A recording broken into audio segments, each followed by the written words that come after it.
சின்ன பிள்ளைங்க விளையாண்டுட்டு இருந்த ரொம்ப ரொம்ப சின்ன வடிவிலான ஒரு மர்ம முட்டை நமக்கு கிடைச்சிருக்கு. இது பாம்பு முட்டையா அல்லது பள்ளி முட்டையா அல்லது வேற ஏதோ உயிரினத்தோட முட்டையான்னு தெரிஞ்சுக்கிறதுக்காக இதை பொறுக்கி வச்சு பார்த்துடலாம். அதுக்கு ஃபர்ஸ்ட் இந்த மாதிரி ஹோல்டர் எடுத்து அதோட முன்பகுதியை கலட்டிடலாம். அடுத்ததா சின்ன வடிவிலான அட்டைப்பெட்டி எடுத்து அதோட பக்கவாட்டுல ஹோல்டரை வச்சு மார்க் பண்ணிடலாம். அடுத்ததா மார்க் பண்ண இடத்துல சின்னதா ஓட்ட ஓட்டையா போட்டு அதை கட் பண்ணி எடுத்துடலாம். அப்படி கட் பண்ண பகுதியில ஹோல்டரை வச்சு மாட்டிடலாம்.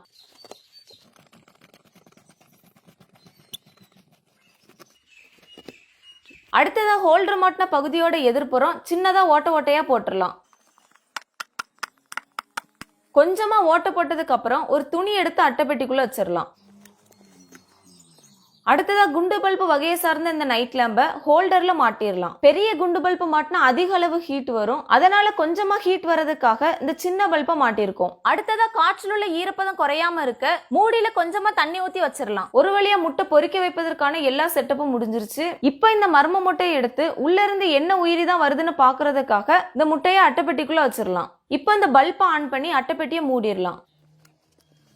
இப்போ அந்த முட்டையை வச்சு 8வது நாளே பொரிச்சிருச்சு. அப்படின்னா ஏற்கனவே இந்த முட்டையை அதோட தாய் அடை காத்துட்டு இருந்திருக்கு. அதனாலதான் இதை வச்சு 8வது நாளே பொரிச்சிருக்கு. இப்போ இந்த குஞ்சை பாக்குறதுக்கு ஏதோ ஒரு பறவையோட குஞ்சு மாதிரி தான் இருக்கு. ஆனா இது ரொம்ப ரொம்ப சின்னதா இருக்கு. நம்ம விரல் தடி கூட இல்ல. அதனால நாம இப்ப இதுக்கு உணவு கொடுத்து இது என்ன பறவைன்னு வளர்த்தே பாத்துடலாம். இந்த குஞ்சுக்கு உணவு கொடுக்கறது ரொம்ப ரொம்ப ஈஸி தான். அதாவது நம்ம பக்கத்துல போனாலே போதும் அது வாயை பிளக்குது. அந்த கேப்ல வாயில உணவை போட்டாலே போதும் அது ஈஸியா முழுங்கிருது. இது சின்ன குஞ்சுனால இதுக்கு ஹீட் தேவைப்படும். அதனால இதுல இருக்க முட்டத்தோட எடுத்து இந்த குஞ்சு அந்த அட்டைப்பெட்டிக்குள்ள வச்சு இந்த பல்பை ஆன் பண்ணிடலாம். இது பொரிச்சு 2வது நாள் தான் ஆகுது. அதுக்குள்ளேயே முடி வளர்ந்ததுக்கான அறிகுறி தென்படுது. 2வது நாள் இதுக்கு சிலந்தி பூச்சியை பிடிச்சு உணவா கொடுத்துடலாம். இப்போ உயிரற்ற நிலையில அந்த சிலந்தி பூச்சியை கொடுத்துடலாம். இது 3 நாள் ஆன குஞ்சோட வளர்ச்சி. இன்னைக்கு சில புட்டான்கள் கிடைச்சிருக்கு. அதை உயிரற்ற நிலையில இதுக்கு உணவா கொடுத்துடலாம்.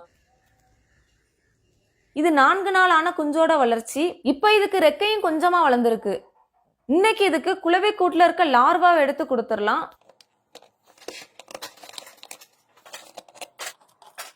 இப்ப உங்களுக்கு பார்த்தாலே தெரியும் உள்ள ஒரு புழு மாதிரி நெளிஞ்சிட்டு இருக்கு. இதை எடுத்து இப்ப கொடுத்துடலாம். இது 5 நாள் ஆன குஞ்சோட வளர்ச்சி. இது 6 நாள் ஆன குஞ்சோட வளர்ச்சி. இது 7 நாள் ஆன குஞ்சோட வளர்ச்சி. அப்படியே உணவு கொடுத்து கொடுத்து 25 நாளுக்கு அப்புறம் முழு வளர்ச்சி அடைஞ்சி நம்ம உள்ளங்கையில அடங்குற மாதிரி ஒரு குட்டி பறவையா மாறிட்டு. இப்ப நீங்க பார்த்தாலே தெரியும், பாக்குறதுக்கே ரொம்ப அழகா இருக்கு. கிராமத்துல இருக்கவங்க இந்த குருவியை பார்த்திருக்கலாம். இந்த குருவிக்கு பேர் தான் தையல் சிட்டு. தையல் சிட்டுன்னு இதுக்கு எதுக்கு பெயர் வந்துச்சுன்னா, இது இந்த மாதிரி 2 இலைகளை சேர்த்து தையல் மாதிரி தச்சு அதுலதான் கூடு கட்டும். இப்ப நீங்க பார்த்தாலே தெரியும் எப்படி அழகா கூடு கட்டி இருக்குன்னு.